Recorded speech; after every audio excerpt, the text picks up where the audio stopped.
Oh yeah, it's time. Get it? Because it's a watch. It's time.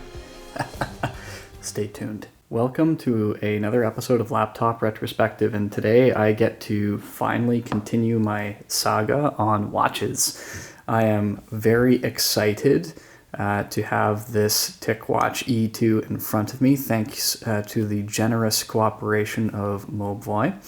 And we are going to start our journey with the E2 today.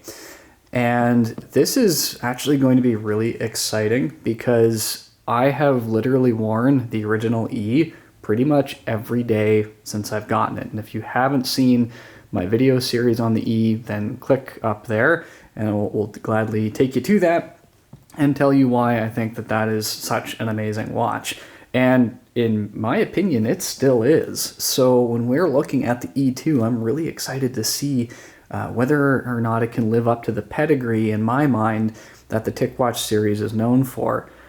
In terms of value for money, they're unbeatable in my opinion, and I'm not just saying that. I've worn it for a year, and the most damage that's happened to the entire watch has been the strap, and I've had pretty much zero complaints when it comes to the actual watch itself. But anyway, let's go ahead and unbox this, see what's inside, and yeah, let's just discover it together. So let's go ahead and remove a little bit of plastic here. The packaging, of course, is different. We don't have the tin, although I'm not too sure if the tin was like a Kickstarter thing, because I did Kickstarter that watch, and I do not regret it. Okay.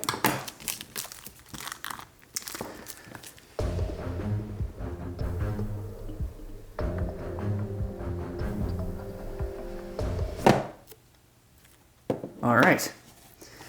So there's our watch inside the box, and I'm going to go ahead and take my E off because we're going to probably end up doing just a couple of initial comparisons.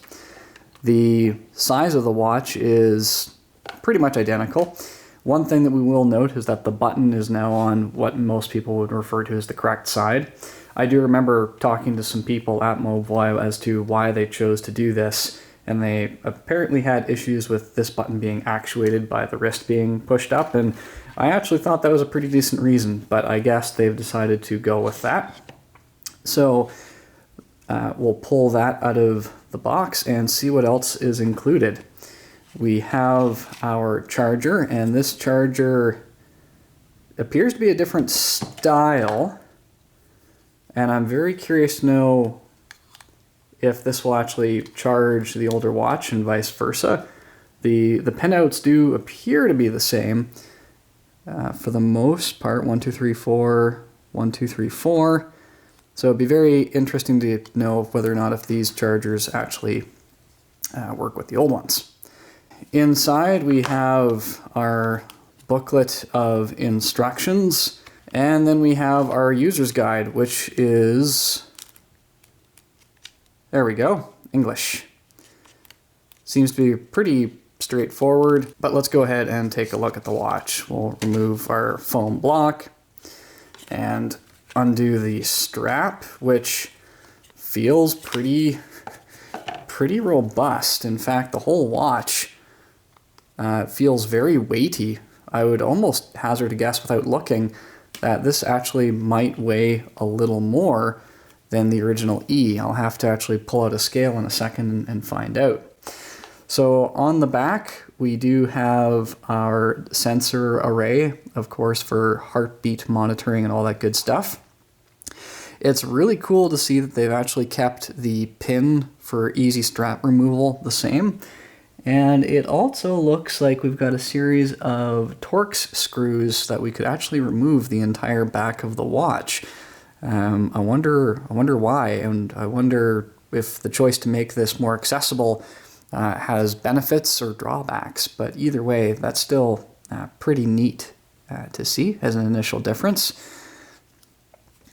Our bezel is of similar construction, And as I mentioned before, the button is on the opposite side that it was originally. So one thing I noticed immediately is that this button is far more tactile. There's an actual click, which I really, really like.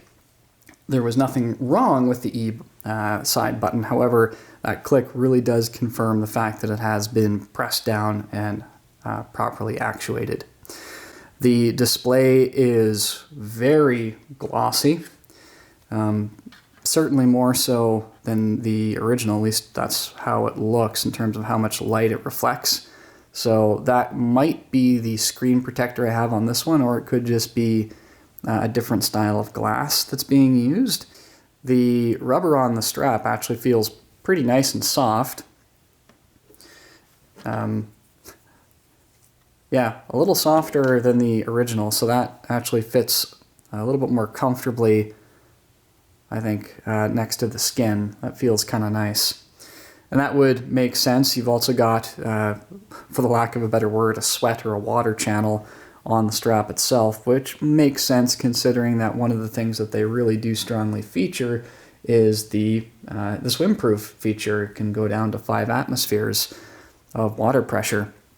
So it would make total sense that the strap that comes with it would be good for shedding water away from the watch and away from your skin and of course away from your body.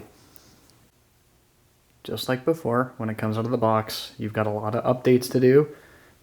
Not really a surprise, but just make sure that you're doing those because again, that's going to hinder your experience, of course, if it's not actually up to date. Obviously, this is running a faster processor. The one thing that this E2 does not have that the E has is a speaker. However, I imagine with the waterproof rating that they went with, they probably had to make some compromises there. And also how many people actually use the speaker, I guess, is the other question that I have. So I am going to go ahead and start using this one pretty much right away as my daily driver, just to figure out what the differences are and whether or not there's anything that I miss between the two.